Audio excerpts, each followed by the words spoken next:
The Share Pickers Weekend Podcast with Justin, Paddy, Peter and Steve. The content of this podcast is not intended as investment advice. It is for information purposes only. People in this podcast may hold positions in the stocks they talk about. Do not buy anything based solely on a tip or recommendation. Please do your own research. Welcome to the Weekend Podcast. Me, Justin, I'm stationary. Pete, you stationary, Pete? Yeah, very much so. And Steve is doing 110 down the M4. All right, yeah. It's the fastest podcast in history. I don't know if it's in history, but it's probably the fastest weekend podcast around, isn't it? Yeah. Well, not really, because I'm in Reading, and that's where the 50-mile-an-hour limit is, so, yeah. Ignore that, Steve. Ignore that. On the weekends, they don't care. They just let it go crazy. Yeah. It's literally weekend is double the speed limits. Any restrictions, just whack it up there. The inside guys know that. They just say, "Oh, weekend, let it go." Double. Yeah, double it. Double it. If in doubt, double it. Do you know what? Last night, right? Fred, my eldest. I don't know if you can hear it outside, but you may hear it now and again. Noise, all right? So Fred, my eldest, is having a sleepover. And he's got three mates. They're going to be sleeping in the summer house, you know. All girls. Yeah. Fred and three ladies. Yeah. He's a ladies' man. He's gay, and he's got girlfriends that he prefers the men. And they're doing a makeover on him. But anyway, so last night, Monty, my youngest, right, started sneezing and coughing and stuff, right, and he's got a lung condition, so we have to, keep an eye on him, Now, it was about 10 o'clock at night, so Megan was in bed. She's been in bed for 2 hours, pretty much. And so I thought, hang on, Monty, and sometimes I force Monty and Fred into the bunk bed with Monty, so I can have Fred's bed sometimes, because Lola, the dog, was taking over my part of the bed. So I said, "There's a hierarchy, isn't there?" Yeah. So I said, right, hang on, Monty, we may have to do a COVID test here because we've got to keep an eye on him. So I did the COVID test, right? We got that, did all the stuff, just mix it up, put the swab up his nose, put the solution in the thing, but then pour the solution in that little reader, the gauge thing that tells you whether thing. And so we're all three of us sitting there like that now, and because it's quite serious if Monty gets it, because it affect his lung. And it came up, and the line came up. I said, "Monty, you got COVID." Fred went, "Oh no, I can't have a sleepover." No, that's nice, Fred. Your brother's got COVID, and you're worried. It's all about you, is it? Yeah, so I thought I'd better make it up to her. So I won't make it up. So Monty's got COVID. Oh no! She texts her Priya, who's his doctor. She texts her the school, and she texts them the parents' WhatsApp group saying, "Sorry, Monty won't be in tomorrow. He's got COVID and stuff. That maybe check your kids and all that stuff." I said, "Oh, that's a nightmare. And then I said, "Show me the test." So I showed the test. I said, "That's not positive, you fool. That's just showing the test is working, you idiot. There's one line on the T-bit." I thought, really?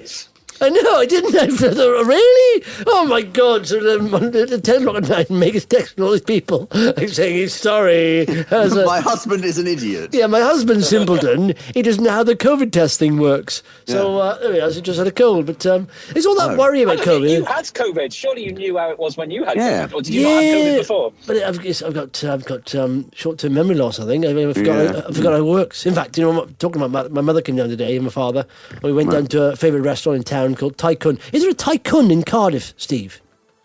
Sorry? Tycoon. I don't know, never heard of that. Okay, it was very nice, gorgeous. I mean, it was funny. My mother was there. She had a glass of wine. She likes wine. She's got a bit of dementia and just wine. She go, that combination, dementia and wine. You got to laugh. Yeah. I said, "Mum, she's eating away like this." And so, "Are you full?" "How would I know?" I don't know, do I? I don't know. And then she picked up Megan's wine and started drinking Megan's wine. And it's just funny. Anyway. Do you know how I feel about these markets? Right, bringing it down to the real. Do you know how I feel about them, though? Frustrating. God, they are so annoying. I've never. I said 2021 on Twitter is officially the hardest year I think I've ever had in the markets for years and years and years. I've taken big hits on clearing, as we all have. Gfinity's gone down, Biome's gone down, and it's so hard, isn't it? Do you find it? I mean, are you finding it mentally hard, or is it am I just paying too much attention to it? Yeah, no, of course it is. One observation I'd make is that this year compared to others for you, you've really consolidated and focused on a very small number of stocks. So you're going to feel the impact, aren't you? If those, like you've just mentioned, those three have a hit, you're going to feel that a bit. Yeah, but that's the way you make. But the thing is, when I've made money in the past, I've always made money on one stock that I've gone big on at the right time. So at the moment, nothing's moving. And literally, an RNS comes out this fine. I mean, Gfinity's results are fine. They're what's expected, or a bit better than expected. And it's got a 20% hit. Then what's going on? What's going on here? Yeah. So it's so annoying. And I think, listen, looking at it, share prices have taken it. People trade share prices. I don't. I focus on the business. And it's a business I'm concerned about. And in my mind, they're all. I genuinely think we're on for a massive rally. And the odd thing is, the indices are very odd at the moment. So you've got American indices, the S&P 500 and the NASDAQ, all-time highs. Yeah. Now, when you say that, right, all-time highs, you think, because all American markets are doing well. No, the American markets are not doing well. What's doing well are the big FANG stocks. Yeah. So S&P 500, right, as I said, 500 stocks are the biggest market capitalizations in America. Now, 25% of the entire weight of that is in the FANG stocks, and they're doing quite well. The rest of them, in fact, just looking at a guy on Twitter right now, and he's listed all the stocks that are below their highs. Something like Twitter, Snap. Twitter's down 38% from its high. Snap's down 38%. I don't know most of these. Roku's down 51%. Baidu's down 55%. Alibaba's down 56%. So a lot of stocks in America are suffering, but you don't see it in the indices, because it's warped and weighted towards the big FANG stocks. Used by the big boys. So the markets are suffering. I just genuinely think the end of this year, next year, is going to be amazing.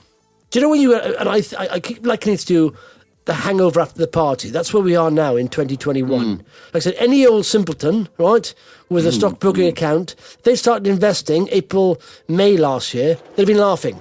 Any stock you can pick, any old dog, you do well. And of course, a lot of people they were in lockdown with furlough money, never invested before, made a lot of money. They thought, wow, this is an easy game, isn't it? And so, but it's not. Is it always like this? Is it always this easy? I don't know. Why am I actually going to work? I mean, I'm on furlough. I'm not going back to work anymore. This is so easy.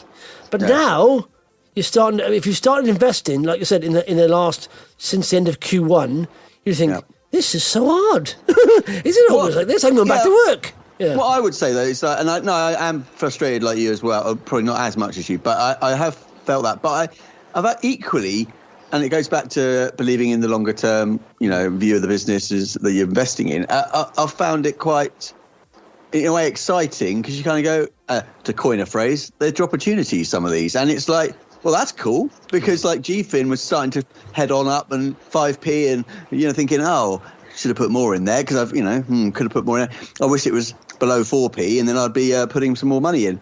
And it's dropped based on people thinking, it's going to take longer to get to, profitability or, real revenue now and whatever. But is it though? And I saw your video and I thought that put a good case together for why things can start moving relatively quickly. And you sort of go, and that time just flies. I don't know about you, but this year's disappeared for me. So before we know it, it'll be the next year, and GFIN will be hopefully flying. And you sort of think, well, here's a brilliant opportunity. It is below 4p now, so I'm topping up. So I'm kind of excited in a way that I've been given the opportunity, the opportunity to increase my holding. Because if you look at Gfinity, people say, well, it's not cheap, and it wasn't based on last year's results. No, but it wasn't that expensive really. It was like 7 times. It was like 7 times 2021 earnings. But now we are in 2022 financial year for Gfinity, which I don't think people understand that, because it started on the 1st of July, so their years run from half to half, from summer to summer. So we're in the second quarter now of their 2022 results. I mean, the forecast of growth by I think 65%. I mean, look at this. So the forecasts are growing by about 65%, to 9.4 million this year. Yeah. And then... And things like Stock Informer, they've literally only just bought that. Yeah. Stock Informer and Siege, which they are the busiest sites they've bought. They've had other sites they've taken over from nothing, actually, and created, and they've got up 400% to like almost like 500,000 or 1 million users per month. Now, Stock Informer's already got almost 2 million users a month, and if you look at it right now, they've now incorporated advertising and all that stuff. So and also it was a profitable business. Last year, it did 2.3 million in revenue. I mean, that was quite warped because there were new consoles out. So when that happened, of course, there's more people trying to search for that stuff.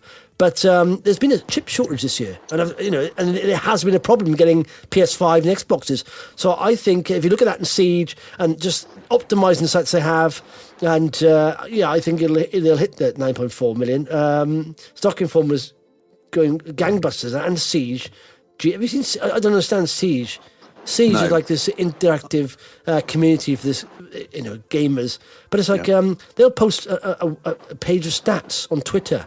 And it'll get like, 300 likes. And you think, what? I don't even understand what that is. It's like posting something from the Premier League fixtures or, results. And it gets like, I don't even know what they're talking about. But, the engagement on those. But and in 2023, which a reminder, their financial year 2020 starts in July the 1st, they're going to be profitable. So I think, and now we're on a 4 times 3 sales. Peers are average around 5 times sales, so they're now cheaper than peers, and their peers have growth of about 14% penciled in. This has got compound annual growth of 47% penciled in. So I mean, that's what I said though. It's not about it's the businesses.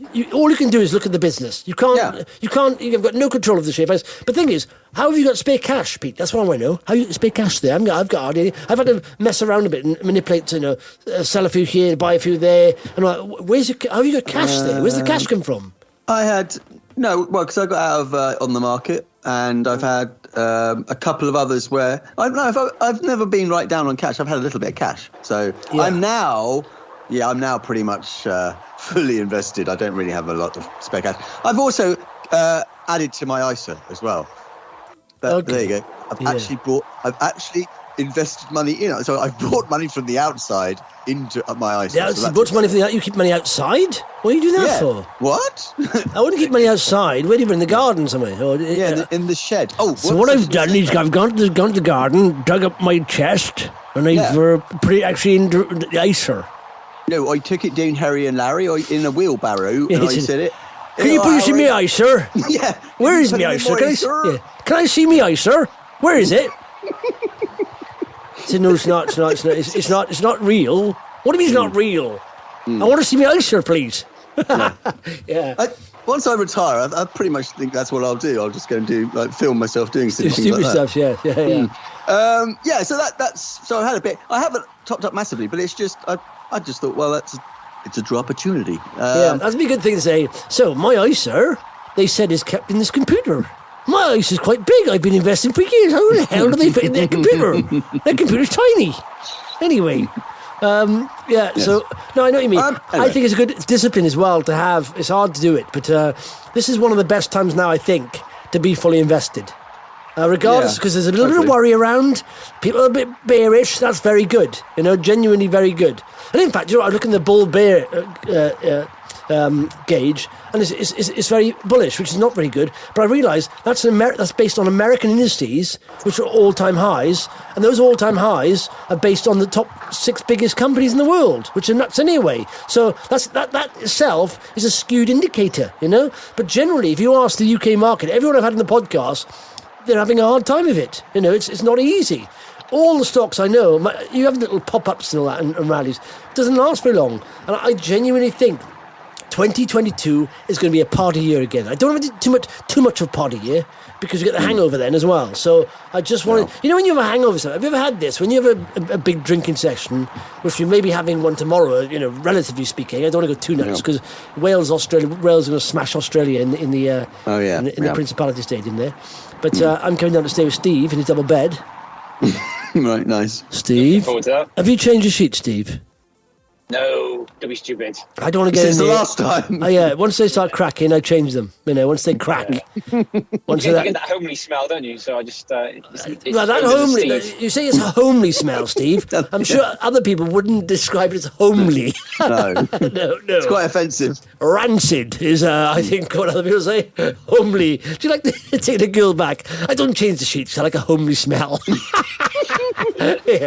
That, Steve, is not homely. That is disgusting. Yeah. To Steve. Yeah. So, but you know, you have a hangover sometimes. We've had this. The day after is not very nice. It's horrible, isn't it? You feel dreadful.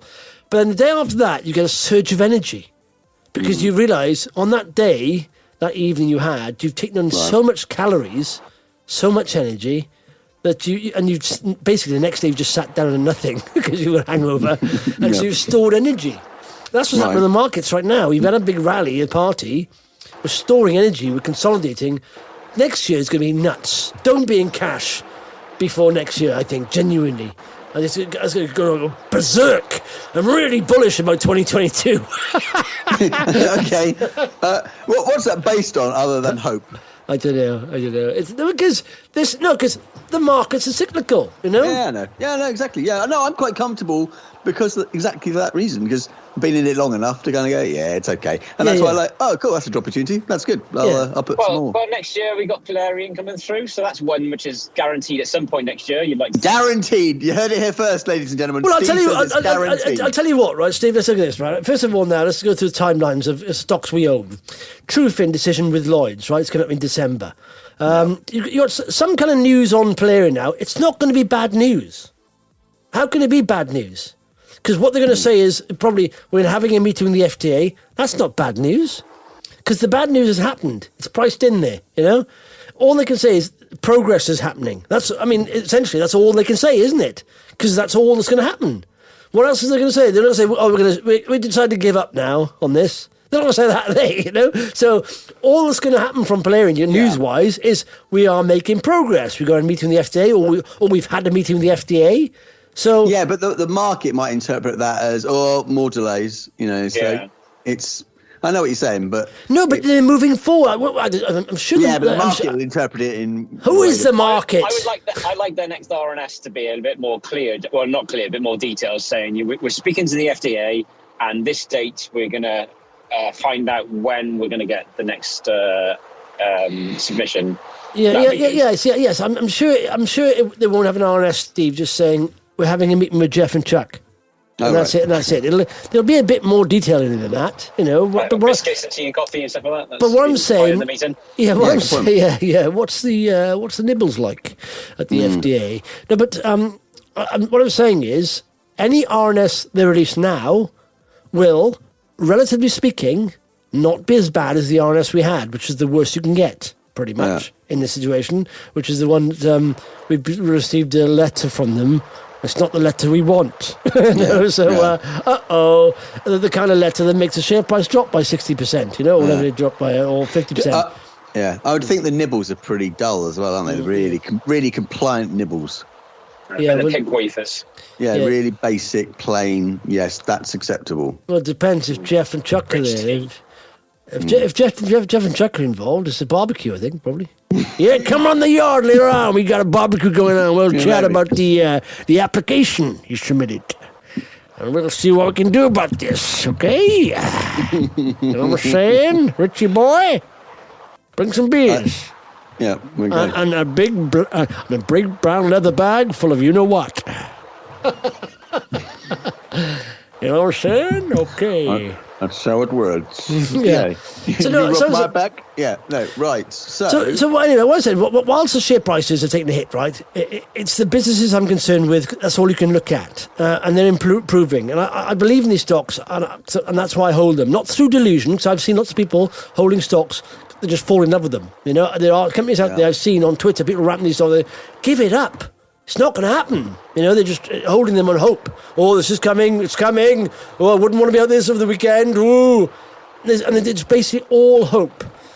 But I believe in the stocks I hold because I've researched them, The original investment thesis hasn't changed for good. If it does, I'll get out. To me, Valerian hasn't changed. There's a delay, yes. They're still intending to do what they intended to do beforehand. The market opportunity hasn't shrunk. It's got bigger with COVID, so it's still there.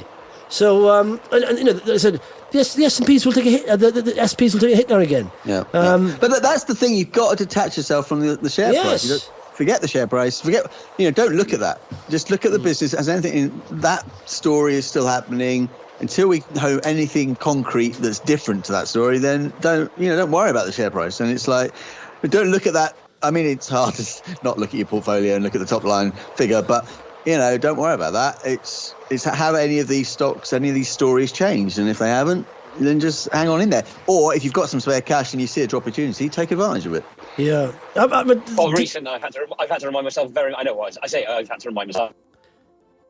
Oh, he's crashed. Oh, he's crashed. That was the last time. That's the last. That's the last thing we heard from Steve. What was the last word he said there? I even forgot it. It was so, bland.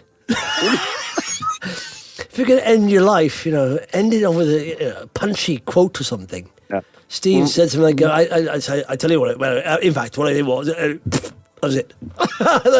And that was Steve's last words. I'll always remember Steve. Yes, I always remember Steve. His last words were, I say this, but no, what it was, when I say that...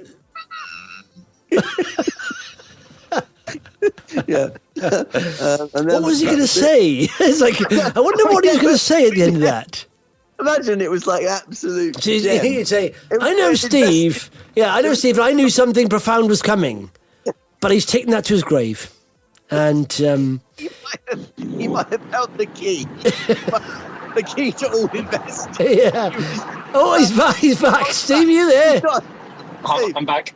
We're just laughing about we're laughing about your demise then, Steve. I always say you probably crashed there. Steve's last final words were like kept us on a cliff edge, bit bland at the end, but we was going to say something really profound, and then all of a sudden he just crashed and died. That's the way to make money in AIM is Oh, go on, Steve. What are you going to say? No, I was just going to agree with Pete. Thanks. I've had to kind of remind myself quite a lot recently about forgetting about the value of my portfolio in stocks going down, and just think about the businesses. And actually, I think it does work, doesn't it? Yeah, but listen, a while back there was a thesis came from American universities about in fact, it's been around for a long time. There's a thesis that the markets are efficient. That means everything's priced in, to the value of the company. And this is complete rubbish. And it was actually it was proved wrong, but it still held water. It's quite a clever thesis. The markets aren't efficient. There's a disconnect between the share price and the business, always. And these short-term dips you have often are opportunities, and that's why you can make money in the markets, because the share price does not reflect what the business is doing or what it's going to do. Now, if you've researched, enough to realise that this business has been improving and it will improve, and that'll be reflected in the share price later down the line. It's like the old adage that Warren Buffett said, and I put this on the GFIN thing, about your house. If you buy a house for like $500K and it's a good deal, that's a good deal, it's a lovely house. I knocked them down from 530. I got 500,000 I bought it for, and then an agent comes along and says, listen, we're looking for houses desperately. I'll give you 480 for a house. Yeah. Unless you're desperate for the cash, unless you really need the cash, you're not going to sell a house, because it's like, are you kidding me? I paid 500,000 of it. It's worth that every day. It'll be worth more than that in 10% each year, pretty much. So no way am I selling for that. It's the same with businesses in the stock market. The markets every now and again. There was I don't know who quoted it. Was it Benjamin Graham? I think it was. Called Mr. Market, the irrational Mr. Market. Yes. So every now and again, Mr. Market will come to you. He'll offer you a ridiculous price for your shares, and you say, "Go away, you fool." And then sometimes he'll come to you and offer you an exorbitant rate, your shares times 2 the value, and think, okay, I'll take that price. But don't take the price when he's acting like an idiot and often use silly numbers. And that's what's happened to share prices. Just don't take it. No, I'm not taking that. It's like what's that Noel Edmonds thing, the banker and all that stuff. Deal or no deal. Yeah. Deal or no deal. Yeah, the market comes up and says, deal or no deal. No deal. Yeah. Benjamin Graham he's the guy who said the market is a voting machine in the long run, but in the short run the market is a voting machine, but in the long run it's a weighing machine. Yeah. And that's exactly right, isn't it? Because it's like that is the long term view. You've got to look at that and not look at the traders and the fluctuations and the day to day and all that. Yeah. You've got to look at I never understood that really. I thought, what does he mean by that? Well, I totally get that. No, but it's all voting machine. It's all like. it's what's popular of the moment. Exactly, knee jerk. It's all kind of voting up, down, voting for whatever. But it's weighing in the longer term. It's weighing the value, isn't it? It's weighing of the actual value of a business. So it's exactly what we're talking about, I think, isn't it? Yeah. Well, you know what? I got to say, I mean, when I keep saying this to people who've just started, and I know that a lot of people in the Sharepickers Investment Club have just started, I have to keep saying to them, this has been such a hard 9 months. It really has.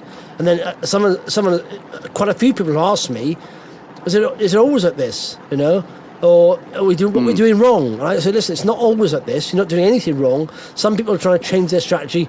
Don't change it in a year like this. I can't remember the book. I read a book recently, audio book it was, while walking the dog.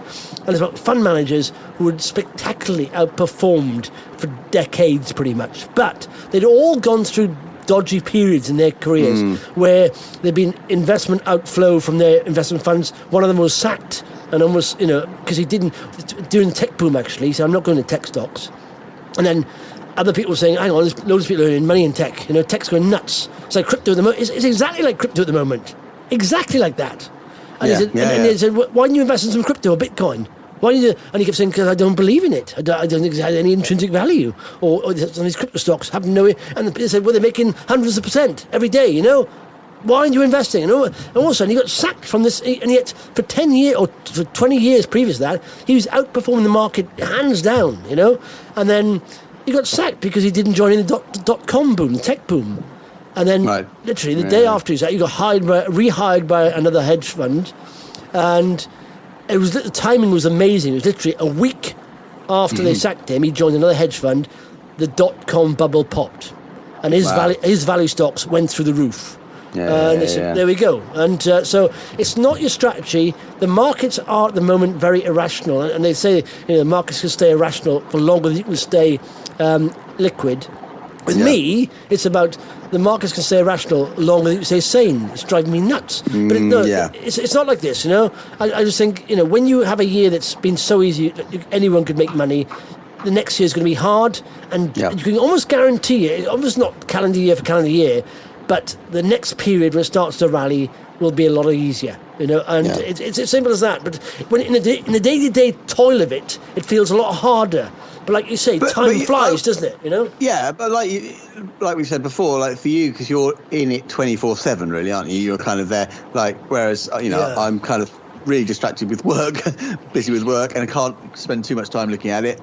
Steve's busy crashing on the M4, so he can't spend time looking at it. Yeah. So, it's a different thing. Whereas, you're kind of so in it all the time. I can really imagine it being, playing on your mind, really. Yeah, just kind of...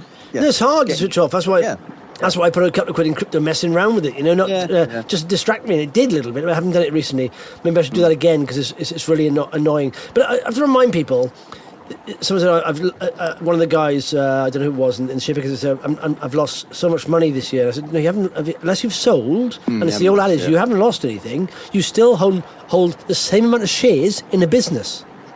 Now, if you'd bought more shares at a cheaper price, you could, do better. But I mean, you haven't got any less shares in a business, and that's it. It's a business, isn't it? And if you are in charge of a business, you're a business owner, and let's be honest, say it's a new business, and you've been running for 2 years, and you've had two really good years improving, but every now and again you have a couple of bad days, a couple of bad weeks maybe, or a quiet month. You're not going to just pack up the business and sell, are you? It's it's like...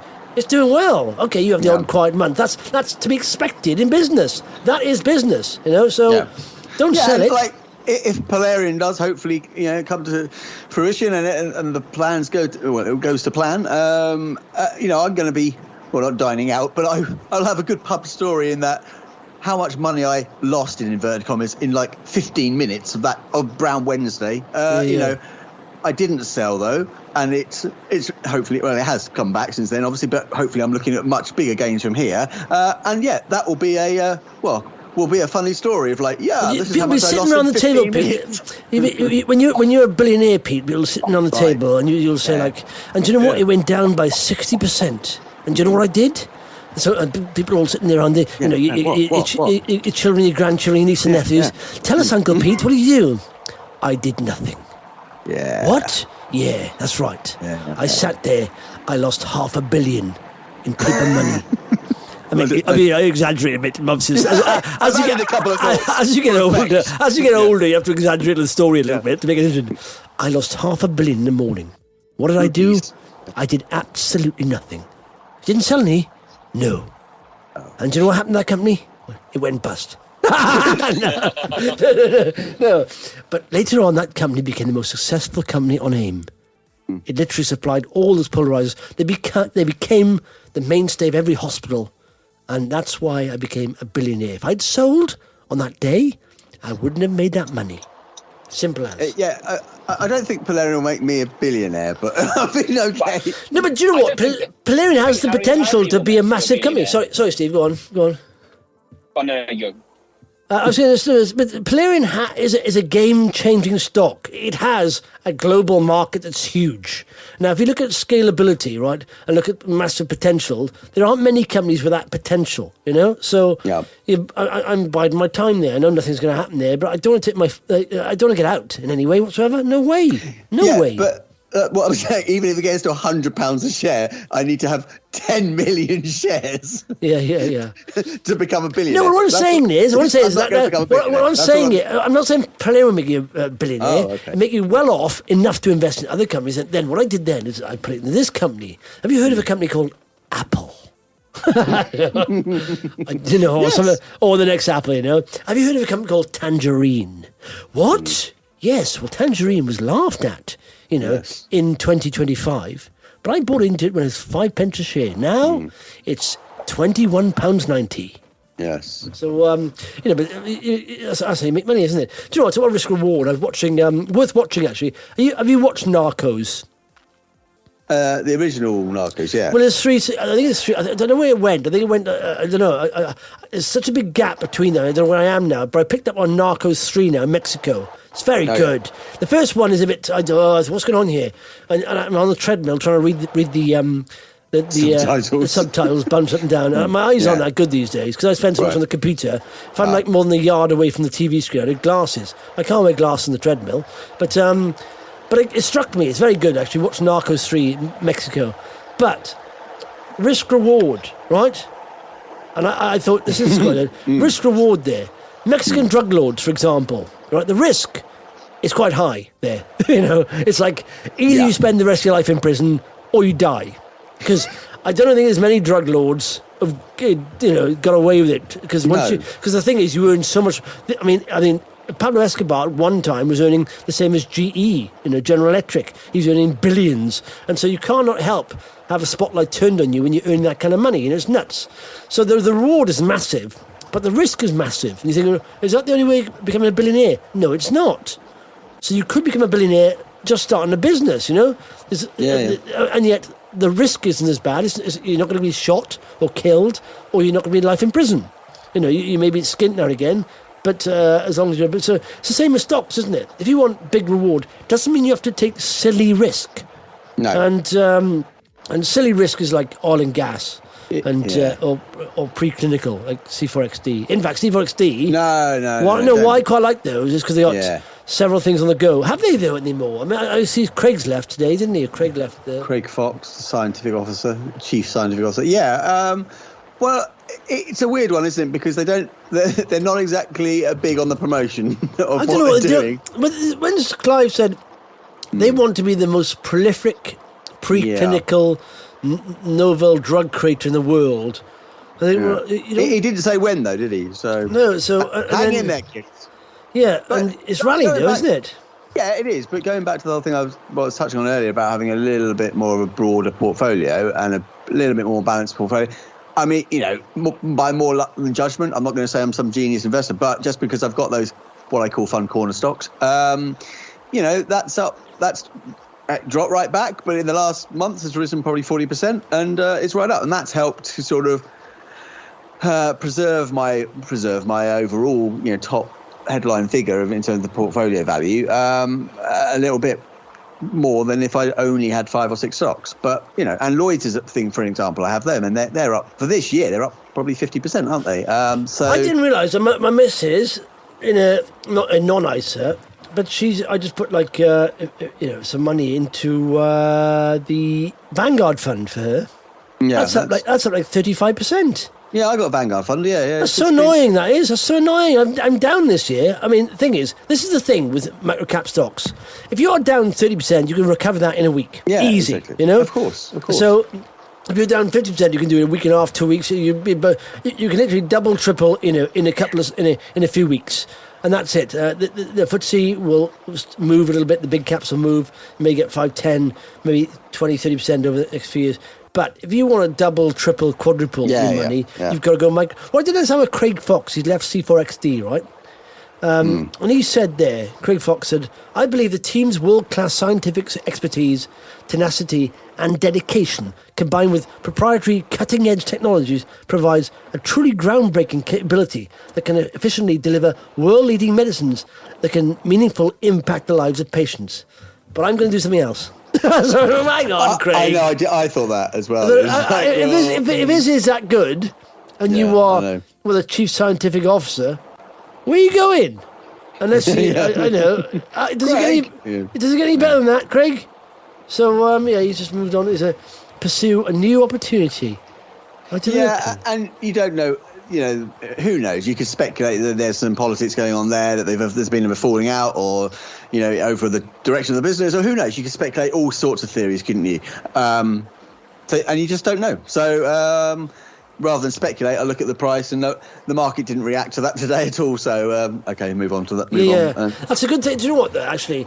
I see a lot of, opinion on stocks and things. I think this, I think that. This is what I think. I think, well, hang on, that's just your opinion. It's a survey of one, Yeah, actually, exactly. what's the figures? What's the facts behind it? I mean, a lot of people see the share price going down and start selling because the share price is going down.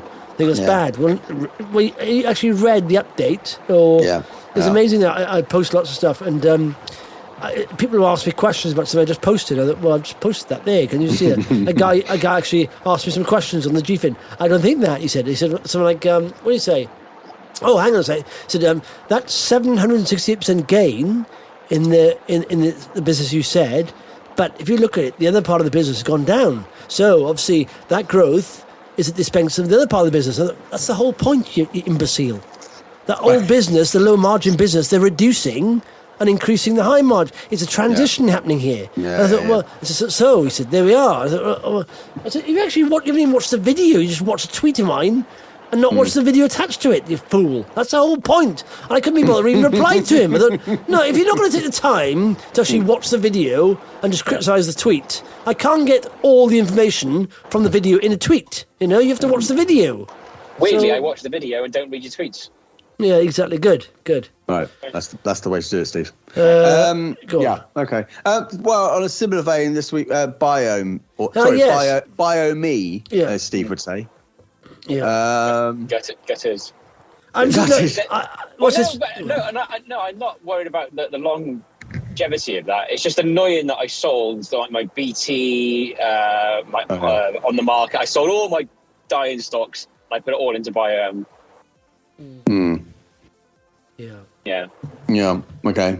Well, but it's a knock, isn't it? But it's a delay. It's now 10 million market cap. All you do is look at valuations, right? It's 10 million. Now, even let me just look at this. So I'm going to the website here, but they're still going to be doing right. Put this in perspective. Now, of course, esports is very hot.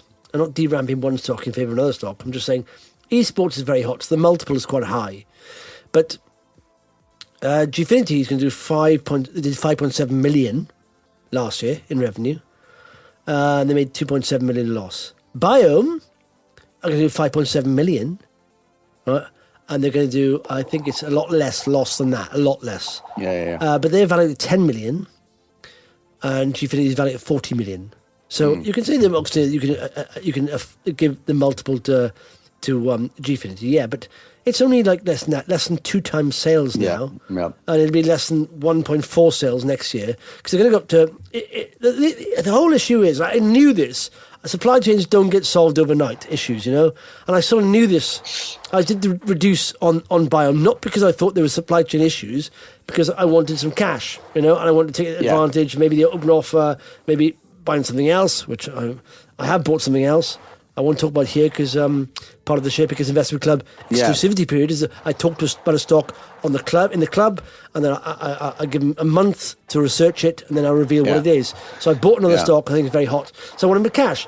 But then I realise, I realise that they're going to have supply chain issues now, not just for 1 quarter. It's going to be 2, maybe 3 quarters. But it's going to get better, And in fact, I emailed Paul, and he just said it's so frustrating. He said there's so much demand. We have now so much demand for our product. The pipeline is so strong, and people are demanding the product. And he said we actually sent some containers over to the US from Germany, which one of their production hubs are. It's in June, and they haven't arrived. So some of them arrived, some of them haven't. So we are just basically our supplies is throttled by the supply chains. We can't do anything about that. But what's good is it's just a delay. Nothing's cancelled. New orders and new customers. Nothing's cancelled. The demand is still there. They want it, but we just got to get it to them. That's an annoying thing, So and even though you've sold some, your holding now is probably bigger than everyone listening to this combined. Well, I don't know everyone, but it's no, all right, not everyone, but a whole bunch of us combined, and your holding in Biome is still bigger. So my holding is, you could probably buy a nice little detached house in South Wales for it. So it's exactly. Right, there we go. But I believe it. I think it's a very hot area. It's an ESG. It's very, it's biodegradable plastics. It's. I understand. Eventually, hopefully, we hope to get off plastics. It's not going to happen though. But in the meantime, we're going to transition to something that's a lot more, environmentally friendly, and that's biodegradable plastics. And so I think there's a huge market for it. And people say, "Oh, they're taking a long time getting." Do you believe what they're doing there? I said, "Yeah, I do, because this is the kind of industry people don't understand this." I'll explain. I'm not a manufacturer. I don't understand how it works, but I sort of learned about it. I spoke to Paul about it. He said, it doesn't happen overnight. When you sort of create this kind of product, first of all, there's no proof of concept. We're testing it, we do it. So we work with a commercial customer, and they test it. And these are small sample tests they do on it. And then that takes a long time, first of all, to get that level. He said, now we have one major customer, now a second one, taking it on, who've tested for a year or so. So we are talking about cycles that take a year to develop, at least, and then to get into commercial production, we're talking about 2-3 years. He said now we've got 2-3 customers go into commercial production with it. We can't do it because of supply chains. Plus we've got another sort of 5 who are testing it. So these will now build, and once they get this kind of product into their supply chains of these customers, it's very sticky, But they've also, there's a good thing they've taken so long to test it, because they know it works. So once they start getting these commercial contracts, and they are stacked up, the growth will be excellent, absolutely excellent. But they obviously now a spanner in the works. Supply chains have come along, but honestly, once supply chains ease, this is going to grow. They're going to have 40% growth this year and next year. Yeah. But all that's happening, supply chains messed up. And the thing that strikes me then, they've got quite a lot of trials going on and things that are happening like that. And it's just, you just need some of that to convert into business, real meaningful business. And it'd be like, there you go. And they're a small market cap, aren't they? And it's like you do the multiples. 10 million. Yeah, exactly. So, again, it took a hit this week.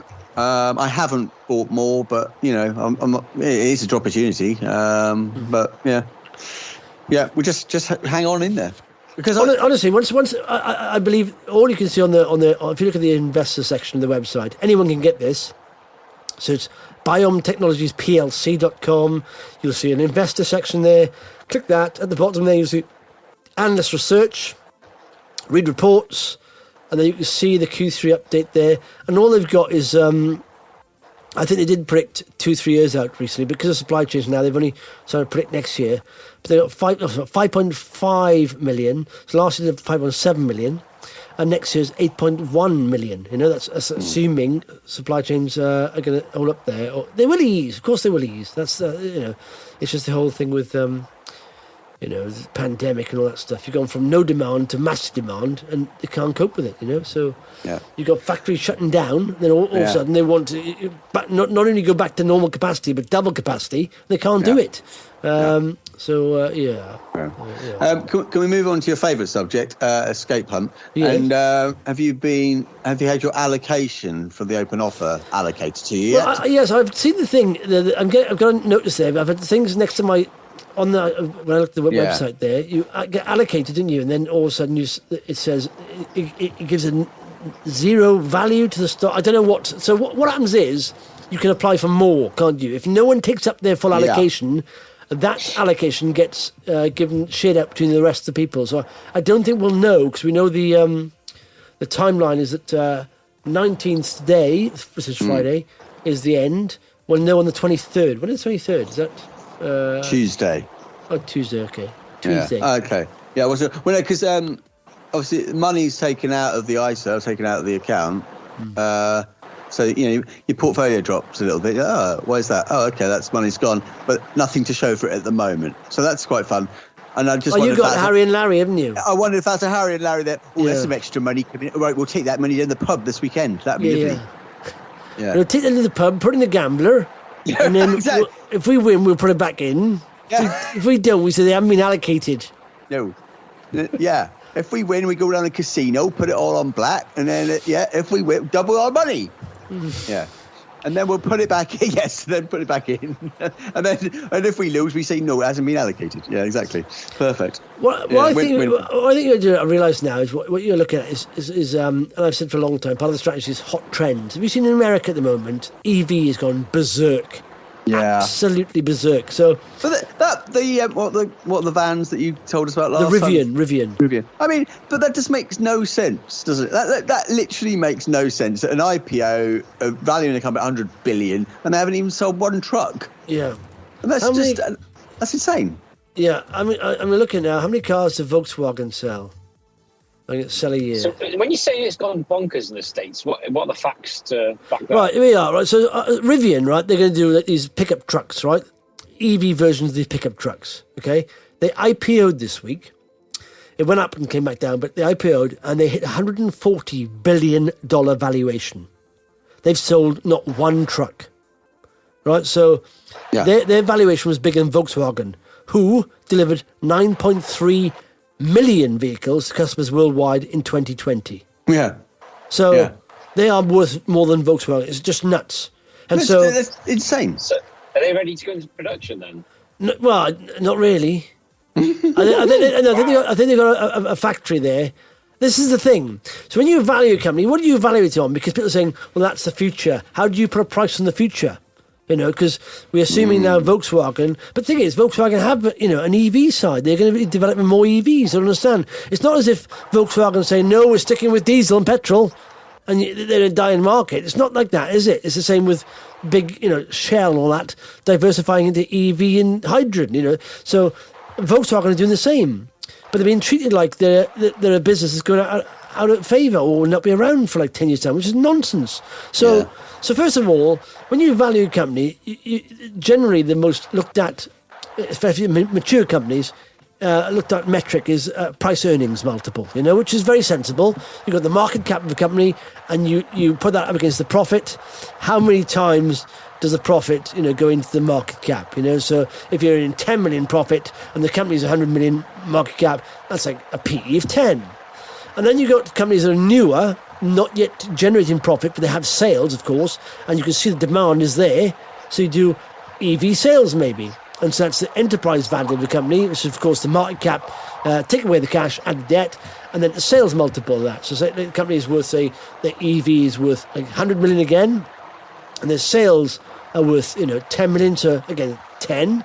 Now, though, Rivian, they've come up with a new metric. They've gone market cap, orders. So what? So you've got all these orders, and you do it times that. And I don't know what the market cap is of that. I don't know what that is, but it's a silly multiple. It's like they got infinity. Is that money in the bank? Those orders are paid for? I don't know. I have no idea. But they did drop. But it's gone. It's nuts. That's worrying because Tesla's one of the people. I think people have missed out on the Tesla rally. The Rivian's the next one, and jumped on that. This is a hype stock. Yeah. But yet Tesla is a bit more than just, they are, well, the market they sell cars for a start. Yeah, but also they were way ahead of the pack, weren't they? When you're the early They still are, adopter. really. I don't think anyone can really compete there with their batteries at the moment, can they? Yeah. Well, I say no one can compete. They have got the best battery technology out of all EV cars. Yeah. Do you know what? Inflation's happening, isn't it? I fill up my. Do you know? Inflation's happening. I filled up my car this week, right? Diesel. Yeah. Have a guess how much it cost. So I was in the red. So I got a BM. £80. Higher. 85. Steve's turn. Steve. 87. Higher. 90. Higher. What? 94. How big is your tank? Higher. 98. This was in Asda as well. Higher. 101. Oh, lower. £100. Oh, a little bit higher. We're not doing pence. I missed the round figure, didn't I?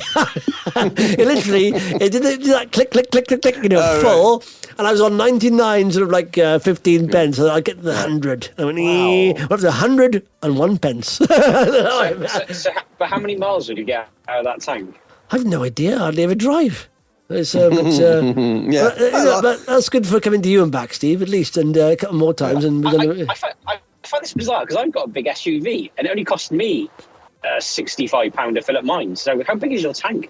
Isn't yours a hybrid, Steve? No, I've got a big tank, Steve. It's a battery car. Yeah, Steve's filling up his car with a diesel. So it lasts for a... Yeah. Fill up my tank. It's a jerry can. Yeah. I never ever use it. So it's an EV. Right, that's it. There we go. He said, what I do though is just I literally, when there's a diesel shortage again, I sell it to people at a profit. Yeah. Okay. Yeah, it is a hybrid, but it only does like 3 miles in electric. It's more of a licensed driving kind of car. It's more of a diesel. It's more of a marketing exercise. Oh, right. Wow, 100 quid. Yeah, that's a lot. That's a lot. All I know is I've filled it up before. It's never got to 100 quid. I think the most I've had is about 90 quid. So that is, in percentage terms, it's what is it, 11%. But United Oil and Gas still seems to be going down. Yeah. They need to be selling their gas to the service stations. Everything's going down though. Everything's going down. It's like, the odd pop here. Everything's small cap. It will go, Steve, listen now. 2022, it will go nuts.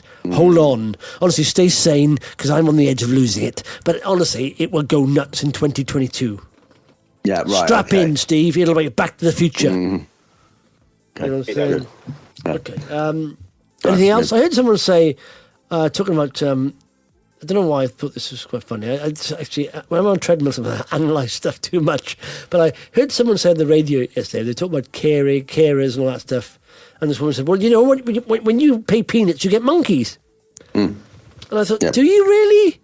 No. Do you I mean, if I said, right, listen, excuse me, if you actually, advertise a job and give the wage in peanuts, would monkeys even apply for that job?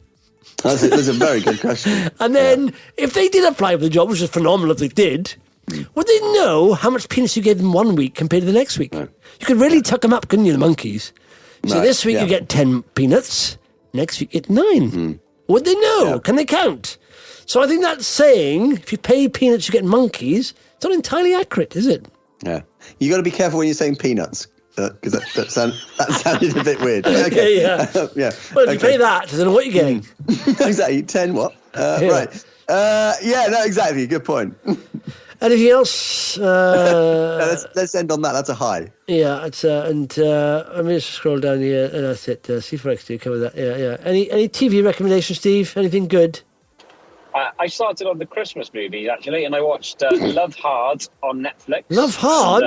What? So, Steve, that's the wrong channel. It's a family podcast, Steve. Yeah, Steve. Hang on, I'm thinking, is it Love Hard, or is that something else? Love Heart, isn't it? I'm pretty sure Hard Love. Hard Love? Debbie does what? Yeah. Debbie does tinsel. Anyway, but yeah, I quite enjoyed that. It's a very... Megan would like that. What's it called? Love Hard. It's full of S&M and yeah. No, right. Okay. Good. Have you watched anything this week, Pete, or just staring at the window? No, I just stare at my TV blank. Don't turn it on because it saves energy. Okay. I'd recommend, I mentioned it earlier, but definitely the Narcos. It's very good. The story gets better and better. Stick with it, right? The first one is a bit dodgy, but by the second one, you're looking at, he's him. I didn't realise that was him in the car with him who shot him. I understand now. What's he got to do with it? And then that was him. Okay, but Tell you what, that's quite funny. Have you watched this week's episode of Succession? No. Good point, Stephen. It's quite a funny one. I don't think I have, actually. Good point. We'll watch that now. Right, I'll see you tomorrow, boys. Actually, physically in the flesh. Yes, in the flesh. And then, for physical enjoyment. Yeah, physical enjoyment. Steve, wash the duvet and sheets, yeah? Because I'm not a big fan of that homely smell. Am I supplying pillows? Before I came on, I said, do you want me to bring... That sounds quite sexual, I don't know why. Yeah. Am I supplying pillows? Okay. Use that as a chat line, Steve. Am I supplying pillows tonight? Pardon? Nothing? Steve said to me before. Making you breakfast? I thought it was a very odd thing. Very odd thing. Yeah, I can make a very good breakfast. What? I'm going to use that. Yeah, but Steve said to me, I said, do I need to bring pillows and duvet? He said, are you able to put a duvet in your car? I said, well, how small do you think my car is? It's not a clown car. How big do you think my duvet is? Yes, it's quite easy to put my duvet in my car. It's not that hard. So basically, I think it's Steve's polite way of saying, bring a duvet, Yeah, because I can't be bothered. Yeah. All right, it's better go because one of the boys are knocking on the window. Okay. Yes. And he's crying. And he has been for an hour now. So, go away! Right. All right. Okay. Speaking next week. Bye-bye. All right. Bye. The Share Pickers Weekend Podcast with Justin, Paddy, Peter and Steve. The content of this podcast is not intended as investment advice. It is for information purposes only. People in this podcast may hold positions in the stocks they talk about. Do not buy anything based solely on a tip or recommendation. Please do your own research.